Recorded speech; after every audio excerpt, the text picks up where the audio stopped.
All right, guys. I want to welcome y'all to a very special broadcast. It's the first ever show, episode, whatever you want to call it, of the Kale Booty Show. What we're going to be doing on here is we're going to be discussing a lot of football, mainly college football, but we will get into the NFL because I love both sports and I know you guys do too. So, the topic of today is going to be the Colorado Buffs, Coach Prime, and what he's doing over there, and what my thoughts are on the way he's building it. Two, we're going to talk about the Auburn Tigers, who I think this year may not be a contender, but I think they're going to be the most aggravating team in the SEC. And I'll explain a little bit what that means a little bit later on in the show. Then we're going to wrap it up. We'll talk about my personal favorite team, my hometown team, the LSU Fighting Tigers. So, without further ado, we're going to get started. Hey guys, please hit the like, subscribe button, interact in the comments. This is my first time doing it, so it's going to be terrible. And I'm okay with that because we're going to get it going. So, the first thing I want to talk about is the way that they are rebuilding their roster. Now, Coach Prime, he went in there, said, I'm bringing my Louis. If you're not going to show up, get out. I'm going to come here, I'm going to compete, and I came here to win immediately. And that's what he did. They're a 1-11 team before. The standards at Colorado are extremely low.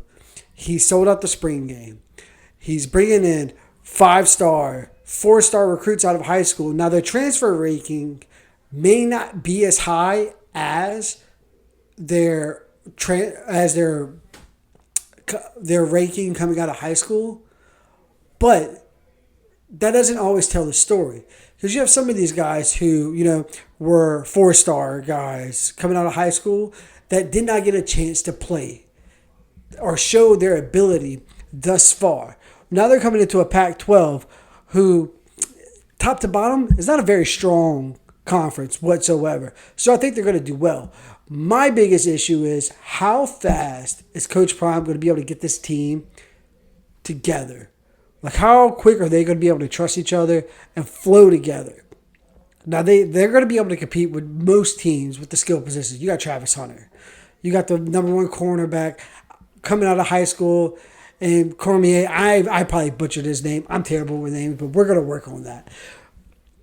They're going to be able to compete. They got 4-star safeties coming in. They got cornerbacks coming in. They got wide receivers, and they got running backs.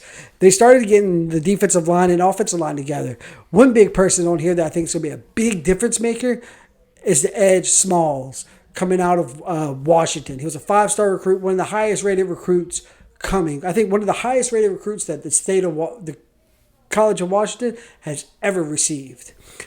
So that's going to be a big thing. And even if their offensive line isn't where it needs to be automatically, this is one thing you can find out really quickly. Or wait, better yet, one thing that you can use to kind of supplement that and make up for the offensive line not being a part is getting the ball out quick.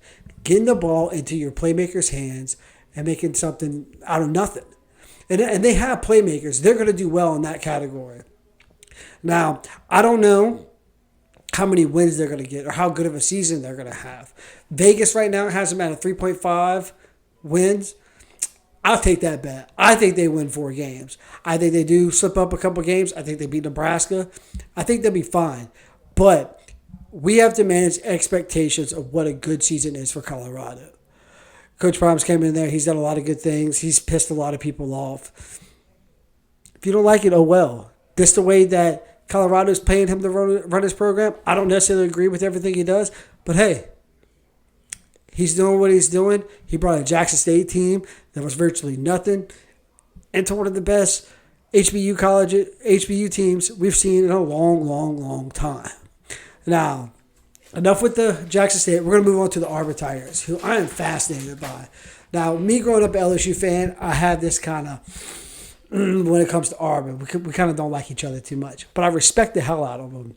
Now, with Hugh Freeze coming in there, what can we expect? They're going to have a high-powered offense. They got this kid, Peyton Thorne, coming out of Michigan State. And, Peyton Thorne's stats in 2022 weren't that great.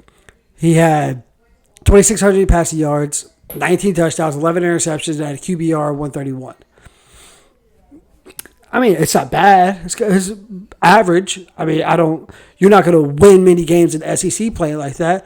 But if we look back to his 21 stats, he had 3,200 passing yards, 27 touchdowns, 10 interceptions, and a 148 QBR.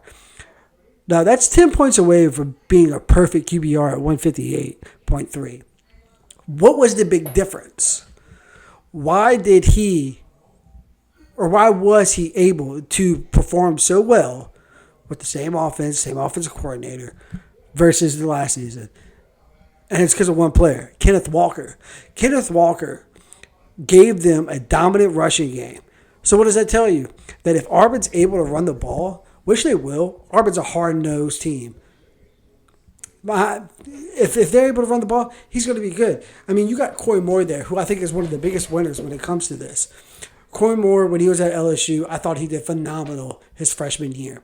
He is a technician, route runner. He's not going to blow you away with his speed, but he's a good safety valve. You get the ball to him real quick, pick up 5-6 yards, maybe even 10 yards, break a tackle. Who knows? Another guy they got coming in is Caleb Burton. Caleb Burton was a high 4-star recruit coming out of Texas, the class of 2020. He ended up committing to Ohio State, and ended up transferring out. He was hurt his junior year, so that could have affected his rating to where he could have been much higher. But also with him transferring out of Ohio State, I don't look at that as a negative at all. Ohio State, in my opinion, has the best wide receiver room in the country. The way that they're able to recruit that room, I mean, look at Marvin Harrison Jr. He was, I think, before it was all said and done, he was top 100, not even the top guy. But they have gotten the top receiver in multiple classes with Mbuka, who's another guy. Can't think of his name right now. Should have did a little bit of better research. But what I'm saying is Ohio State has an elite wide receiver room. And Auburn, they're going to go to the RPO. They're going to be good. They're going to be able to get the ball out of Peyton Thorne's hands very quickly. I know their offensive line was very suspect at times last year, but they're going to be good. Now, they do have probably the hardest schedule in college football. When you have to play when you have to play Georgia, Alabama, LSU, Texas A&M every single year. I mean, come on. I mean, that's daunting. You're going up against arguably 4 of the top 10 rosters in the nation. Not only in your conference, in the nation. And you have to see them every single year. I mean, they're not going to be competing for the West this year, but they're going to be a heartbreaker. I think they might upset LSU.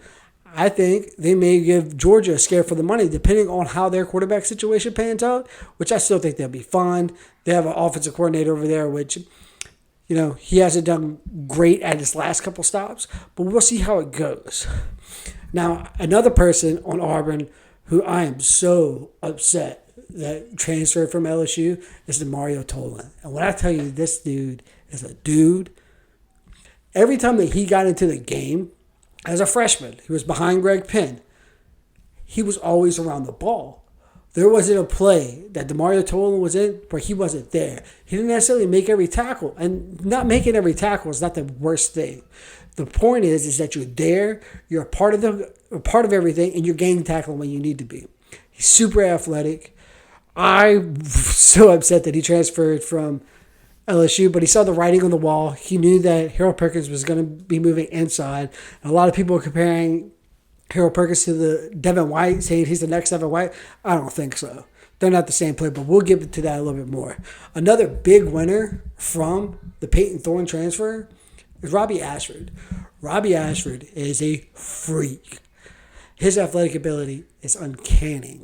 And I think with him having an extra year to develop, to build some confidence, not getting beat up by SEC defenses week in and week out, it should be great for him. You get to go behind a 3-year starter or 2-year starter for Peyton Thorne, learn behind a veteran guy. And dude, we all know what Hugh Freeze did at Ole Miss. He killed it. He had a scandal, which pushed him out, but dude, he's going to kill it.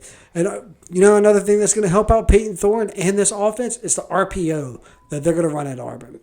They're going to be able to get the ball out of Peyton Thorne's get the ball out of Peyton Thorne's hands really quick, get it to these playmakers, and they might be getting one of the best transfers in Keon Coleman, which I hope he transfers to LSU. I am going to be a little bit biased, but we'll see how that goes. Now, on to LSU.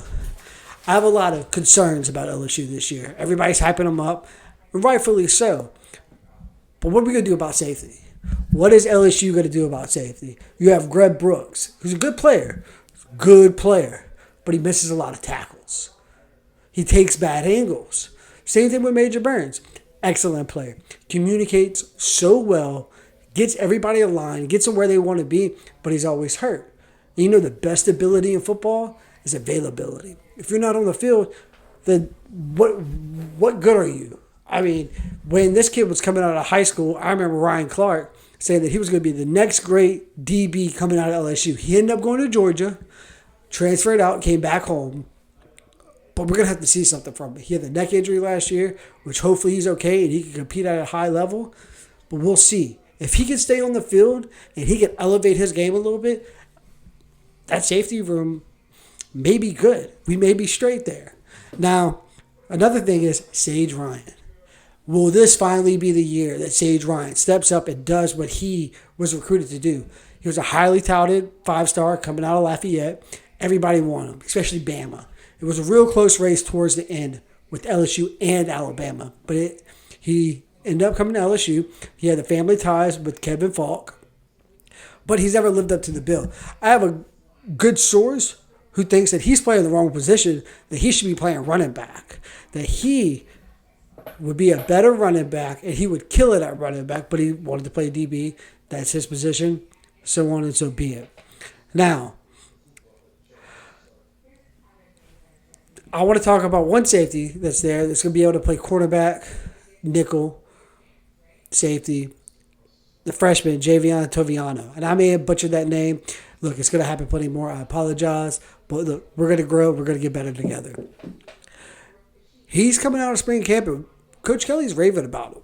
I think he's going to do good things.